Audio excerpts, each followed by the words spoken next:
pandangan Bapak bagaimana? Iya, menurut saya sangat nyata ya, melanggar terhadap tidak hanya terkait dengan aspek prosedur penerbitan sertifikat ya. Dan demikian mestinya tidak hanya publik ya, tapi juga Kementerian Kelautan dan juga Iya. Perikanan ini mestinya menjadi konsen tersendiri terhadap persoalan pemagaran laut itu. Karena selain masyarakat dirugikan, juga ekosistem laut Sistem juga akan sendiri juga terganggu. kena. Sehingga lingkungan juga akan juga semakin terganggu juga seperti itu.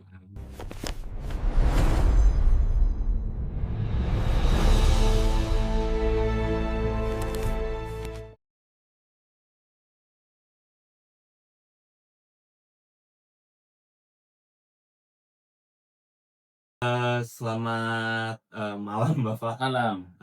Saya Ahmad Abdul Fakih selaku pewawancara saat ini, dan kami adalah mahasiswa dari Universitas Pradita, dan wawancara ini kami lakukan untuk memenuhi tugas dari kewarganegaraan, di mana kami sedang meneliti sebuah fenomena sosial dari perspektif hukum. Topik yang kami angkat adalah kasus pemagaran laut yang terjadi di pesisir Kabupaten Tangerang sampai Serang. Jadi sebuah pagar bambu sepanjang lebih dari 30 km di wilayah perairan tersebut. Proyek ini signifikan berdampak terhadap kehidupan masyarakat, khususnya para nelayan tradisional, sehingga menimbulkan kerugian, turunnya pendapatan mereka, lalu juga konflik sosial.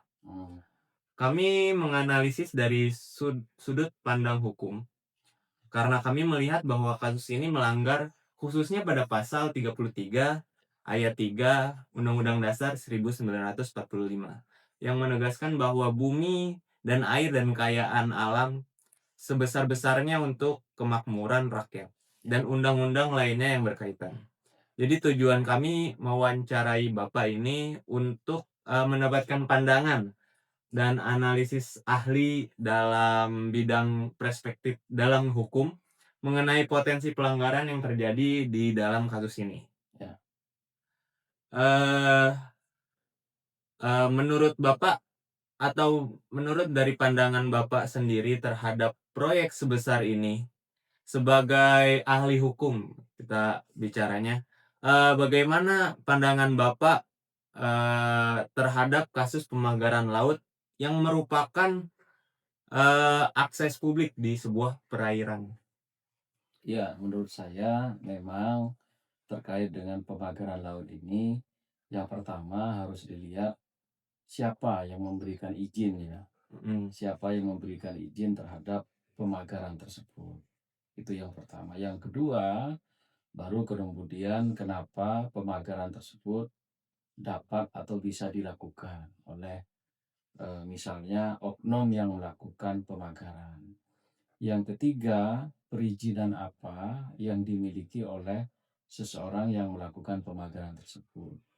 Yang keempat, siapa saja yang kemudian terlibat dalam proses pemagaran, mulai dari pengajuan, mulai dari penerbitan izin sampai melakukan pemagaran. Dan yang terakhir adalah tentunya kenapa kemudian hal ini tidak dilakukan oleh pengusutan oleh aparat penegak hukum. Karena apa? Karena yang namanya laut itu tidak mungkin akan diterbitkan yang namanya sertifikat ya, sertifikat hak. Jadi tidak ada yang namanya laut kemudian akan misalnya mendapatkan sertifikat baik hak milik maupun hak guna bangunan maupun hak pakai. Kenapa? Yang namanya laut itu adalah dia benar tadi. Jadi menurut pasal 33 dia adalah dikuasai oleh negara dan dipergunakan sebesar-besar untuk kemakmuran rakyat, sehingga tidak mungkin ketika laut itu kemudian akan mendapatkan sertifikat baik hak milik, hak pakai, apalagi hak guna bangunan seperti itu. Sehingga menurut saya hal ini pasti ada yang namanya pihak-pihak yang tidak sesuai dengan prosedur atau bahkan tidak sesuai dengan wewenang dalam penerbitan terkait dengan perizinan terhadap pemagaran laut tersebut. Sehingga menurut saya ya, itu merupakan benar ya perbuatan melawan hukum yang Iya. seharusnya itu kemudian tidak dilakukan oleh misalnya oknum-oknum tertentu dalam mengeluarkan misalnya perizinan terkait dengan pemagaran tersebut. Karena apa? Sekali lagi, karena yang namanya laut itu bukan hak personil, Iya. bukan hak personal, tapi dia merupakan hak negara untuk mengelola. Tentu pengelolaannya adalah digunakan sebesar-besar untuk kemakmuran dan juga kepentingan rakyat. Tidak mungkin laut ini kemudian dijadikan sebagai sarana profit oriented. Seperti itu. Nah, tadi kan Bapak bilang, bahwa proses penerbitan hak milik itu nggak mungkin. Tapi menurut menurut informasi yang kami dapatkan, Ya. terdapat proses penerbitan SHM atau sertifikat hak milik di area laut yang telah dipagari tersebut. Secara yuridis, apakah, mungkin penerbitan hak milik privat ini di atas wilayah laut Indonesia yang seharusnya menjadi aset negara, dan bagaimana peraturan perundang-undangan di Indonesia mengaturnya? Ya, jadi di dalam Undang-Undang Agraria sudah ditegaskan ya bahwa yang namanya hak kekayaan alam ya termasuk laut itu tidak dapat kemudian diterbitkan hak sertifikat hak ya baik hak milik, hak pakai maupun hak guna bangunan. Nah, kalau kemudian ternyata ada seperti yang di mana? Di Informasi yang kami dapatkan sudah ada emang ya di penerbitannya Tangerang, di mana?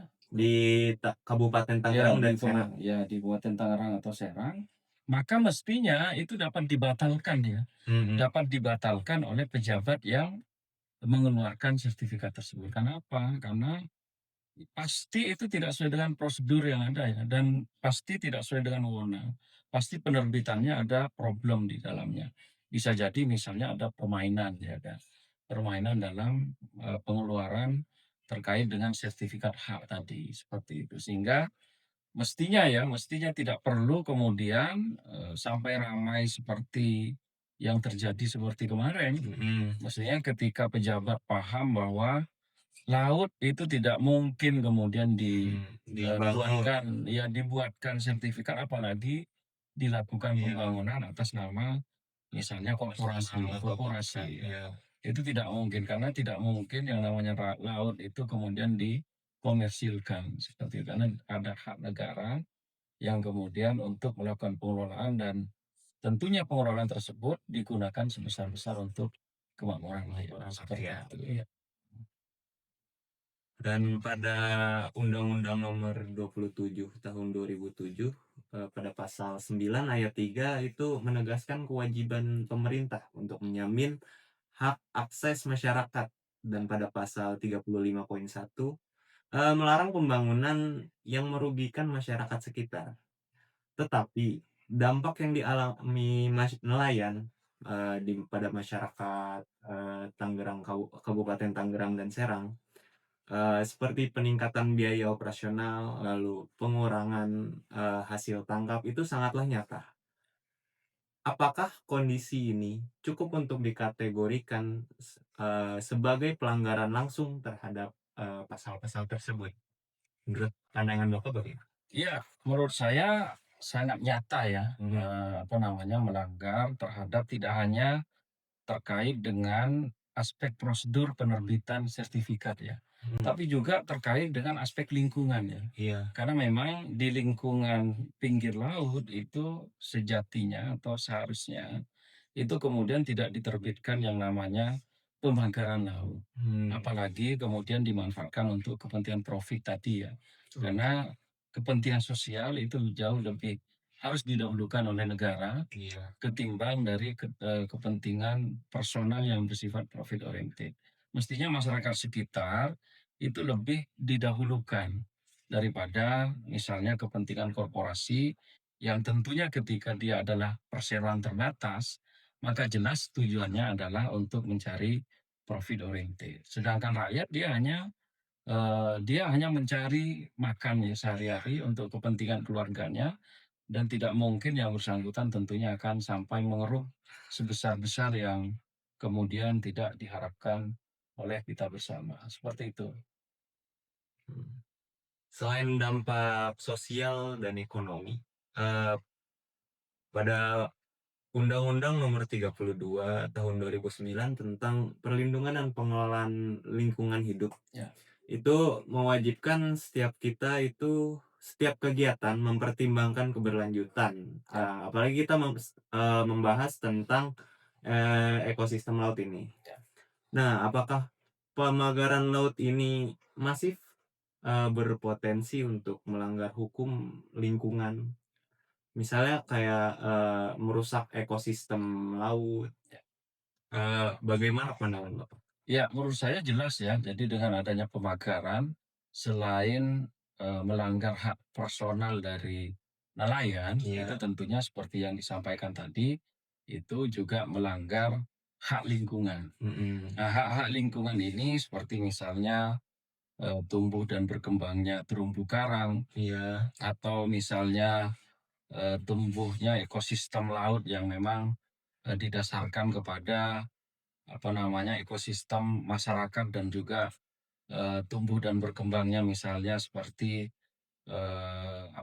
tanaman dan juga hal-hal yang memang ada di sekitar laut itu kemudian menjadi terhambat seperti Mm. itu. Sehingga dengan demikian tentunya akan merusak ekosistem Yang lingkungan ada. yang ada di sekitar laut seperti itu. Iya. Sehingga dan demikian mestinya tidak hanya publik ya, Mm. tapi juga Kementerian Kelautan dan juga Iya. Perikanan ini mestinya menjadi konsen tersendiri terhadap persoalan pemagaran laut itu. Mm. Karena selain masyarakat dirugikan, juga ekosistem laut Ekosistem juga akan sendiri juga terganggu. kena.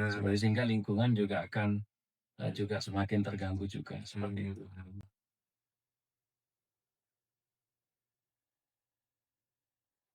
Silakan.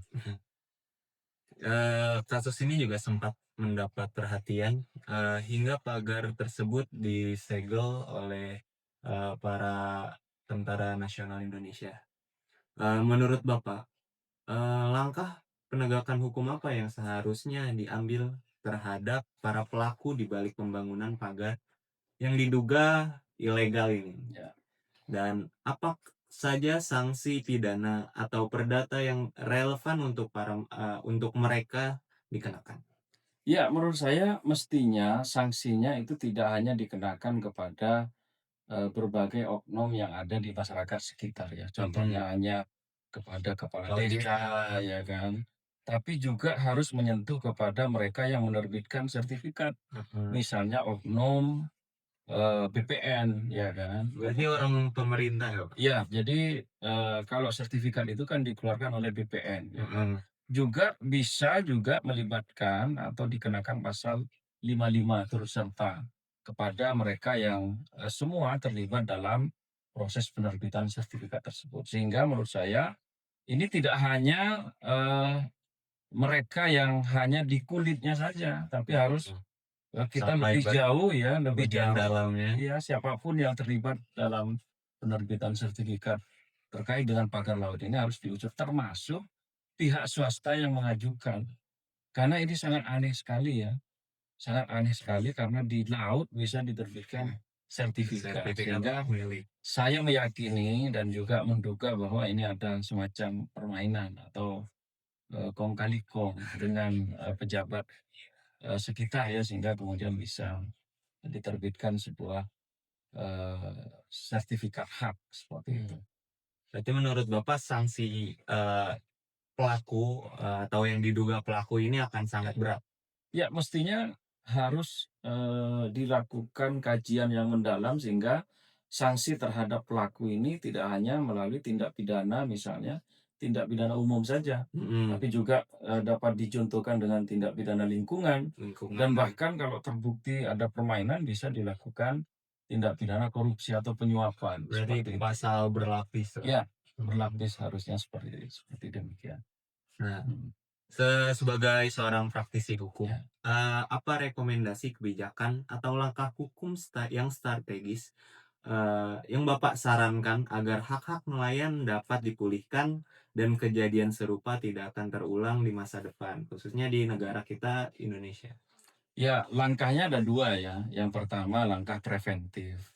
Langkah preventif ini bisa dilakukan melalui yang pertama aparatnya ya. Jadi aparatnya tentunya harus memiliki keinginan untuk kemudian, menegakkan hukum semurni-murninya ya, tidak hanya, kepentingan pribadi dan juga golongan-golongan tertentu. Yang kedua, dari sisi kulturnya ya, kultur pejabat kita atau aparatur kita ini masih kemudian belum mengarah kepada penegakan hukum yang good governance ya, yang sesuai dengan prinsip-prinsip pemerintahan yang bersih dari kolusi dan nepotisme seperti itu. Dan yang tidak kalah pentingnya itu harus ada penegakan hukum yang memang masif terhadap pelaku tindak pidana, baik tindak pidana lingkungan dan juga tindak pidana di bidang mafia, di bidang pertanahan, Iya. seperti itu. Yang kedua, ini berkaitan dengan langkah represif ya. Kalau tadi preventif, yang kedua adalah represif. Tentunya semua pihak itu harus kemudian mendukung terhadap penegakan hukum seperti yang terjadi di Tangerang itu saat ini saya kira dapat dikatakan hanya pengungkapannya hanya terbatas pada orang-orang Kelas bawah kelas mungkin bawah ya? saja. Iya. Artinya mereka yang mengajukan, mereka yang diduga misalnya melakukan permainan dalam penerbitan izin dan lain sebagainya itu mestinya juga harus diusut ya Iya, betul. seterang-terangnya dan juga seadil-adilnya sehingga tentunya kejadian yang seperti di Tangerang itu tidak akan terjadi lagi Amin. di wilayah-wilayah lain yang ada di Indonesia. Karena banyak juga jadi pagar laut itu kemudian juga Ah, diperjualbelikan oleh oknum-oknum tertentu padahal kita tahu fungsi dari laut itu adalah fungsi sosial, bukan fungsi ekonomis seperti itu sehingga mestinya fungsi sosial ini lebih dikedepankan daripada fungsi yang memang kemudian dimanfaatkan oleh oknum-oknum tertentu utamanya korporasi untuk mengeruk dan mendapatkan keuntungan keuntungan. sebesar-besarnya, seperti itu.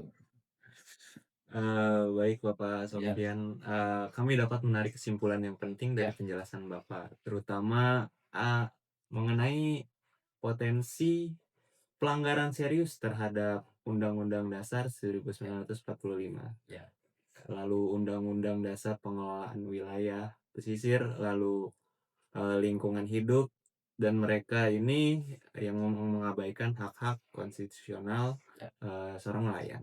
ya, Sekali lagi kami dari ya, tim mahasiswa Pradita ya, berterima kasih atas sama-sama. Bapak, kami telah mengganggu waktu, Tidak, senggang ya, Bapak, ya, dan sebesar-besarnya berterima kasih atas wawasan, lalu analisis ya, yang telah Bapak berikan. Informasi ini sangatlah, fundamental dan akan menjadi landasan yang kuat untuk laporan penelitian kami. ya. Semoga Bapak sehat dan sukses selalu. Terima Amin, kasih, Bapak. sama-sama. Ya.